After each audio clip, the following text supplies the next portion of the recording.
Prigozhin, compared to the Russian military, has done relatively well, and people have appreciated that.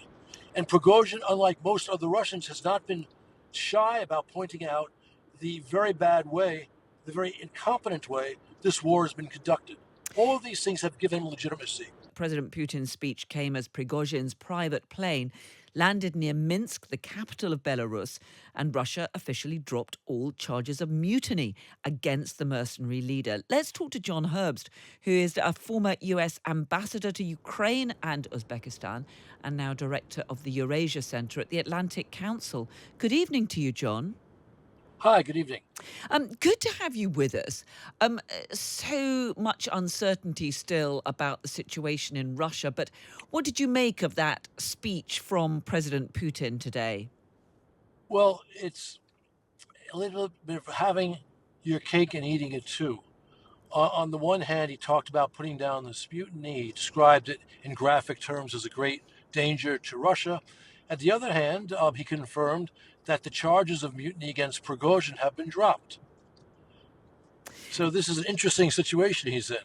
Yeah, indeed. And not only that, but he seems to have admitted for the first time that the Russian leadership, the Kremlin, has actually paid this Wagner group billions of pounds in recent years as part of the arrangement whereby these mercenaries were essentially fighting for the Russian state.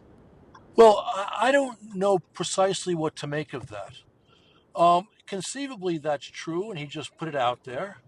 Conceivably, as well, he put that out there in order to take some of the shine off of the luster that Wagner currently enjoys in Russia right now.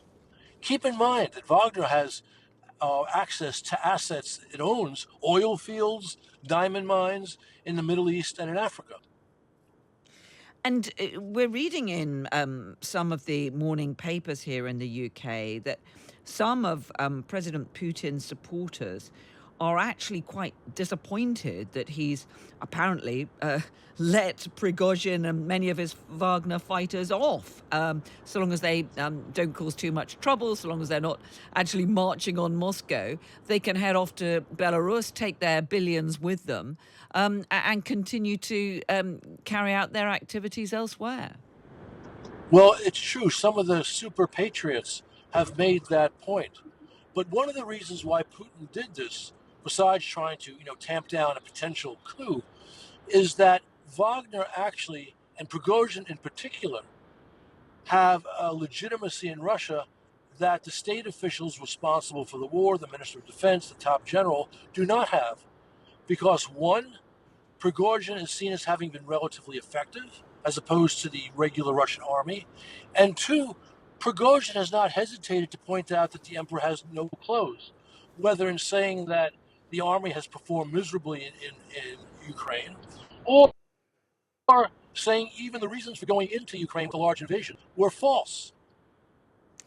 I mean, it does seem extraordinary that, as you say, many in Russia actually have a lot of respect for this Wagner group. I mean, many of these people are convicted criminals who were let out under a deal whereby if they come and fight for Russia, they can escape prosecution and indeed earn some money.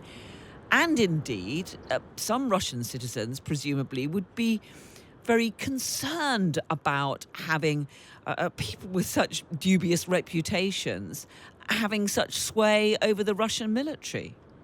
There are several elements here worth parsing. First, you're right; they did go to the prisons to find soldiers, but I don't think the Russian people were overly upset about that, except when the time came for those convict soldiers to be released into their neighborhoods. That's the first point. The second, of course, Prigozhin is a rogue who's committed his own crimes without reference to those convict soldiers. But again, the third point is that Prigozhin, compared to the Russian military, has done relatively well, and people have appreciated that. And Prigozhin, unlike most other Russians, has not been shy about pointing out the very bad way, the very incompetent way this war has been conducted. All of these things have given him legitimacy.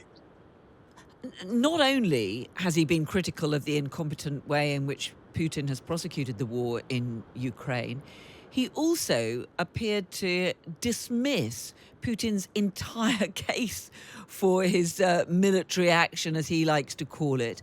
I mean, what Prigozhin has been saying is that the invasion of Ukraine was not, as Putin has been saying, to tackle these Nazis or the threat to the Russian state, but simply in order to enhance the reputations of some of those senior figures around him, like Shoigu and Gerasimov.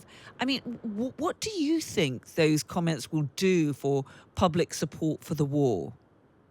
Look, I think that there's been a tendency among Western experts to believe that the polls conducted by Russian polling organizations are legit, as opposed to asking, if you were a Russian and someone you do not called you on the phone and asked you if you support the war, would you say no? In other words, those polls have been inflated because people are afraid to answer honestly. And Prigozhin's remarks reflect the views of thinking Russians. And that also, again, has enhanced his reputation. And of course, undermined Putin's. So if you have Prigozhin having undermined the case that President Putin has made for the war, and indeed, most presumably of those Wagner fighters no longer on the front line in Ukraine, where they were playing quite a significant role, particularly around places like Bakhmut. Where do you think this leaves the war in Ukraine? Well, there's no question that Wagner has been the most effective military instrument in this war. And in fact, after they quote unquote took Bakhmut because they never had it securely, Wagner's troops kind of left the field before the events of the last weekend.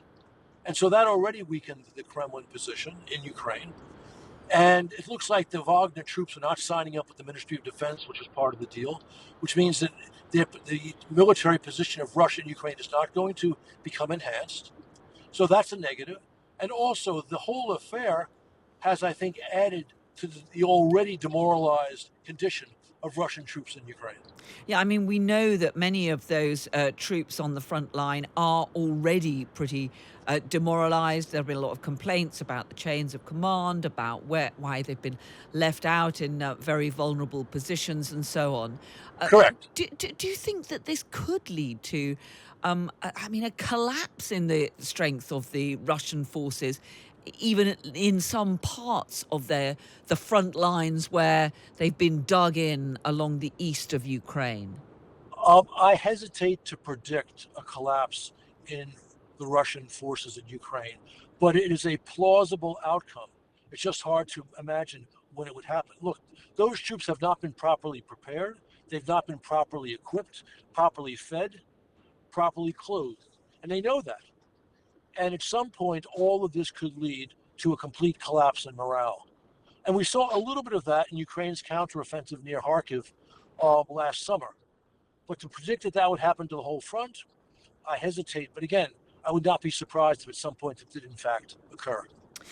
You were saying that you believe that this whole episode clearly has weakened President Putin's Yes. position. But there's no real direct threat to his leadership, is there? I mean, all of the more open-minded opponents of his regime have been locked up. Navalny imprisoned in Siberia. Anyone who speaks out against him facing months, years in prison. I mean, despite his weakened position, do you think there is any realistic threat to his grip on power? I believe that the whole affair of Prigozhin demonstrates that there are dangers lurking. Uh, this war, the big invasion, right, which occurred in February of last year, was a Putin initiative. And if you go back and look at those videos of when he addressed his national security team a few days before the invasion, no one there was smiling. They were appalled. And of course, between their defeats on the battlefield in Ukraine, their inability to achieve their objectives, their international isolation, the sanctions, the impact on their economy, all of these things demonstrate what a disaster this is, including, of course, Finland joining NATO. And everyone in Russia understands it. So the notion that there are people, even in Putin's inner circle, who may decide, it's time for this guy to go. That's not a crazy idea. But the point is, we will not know it until it happens. Let me just ask you about the response in the West. We're hearing that America seemed to be preparing for this armed rebellion by Prigozhin for several days, and indeed was sharing intelligence about what might happen in Right? advance. Right? Well, tell us a So, bit more about that. I mean, how could well, they have known? I assume it's true. And what from my reading of the papers and talking to some people, we have excellent satellite coverage, and they began to see the movement of Wagner people from their camps in eastern Ukraine back into Russia. And I think they may also have picked up some signals intelligence, communications among Prigozhin people. That's probably how this happened. So they may have had 2 or 3 days notice that something was up.